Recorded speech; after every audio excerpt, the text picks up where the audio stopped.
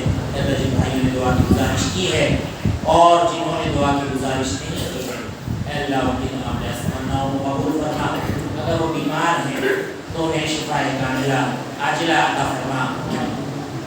بہت سے بھائی ہیں جن کے گھر میں کچھ لوگ انتقال کر گئے ہیں, انہوں نے خاص گزارش کی ہے دعا کی.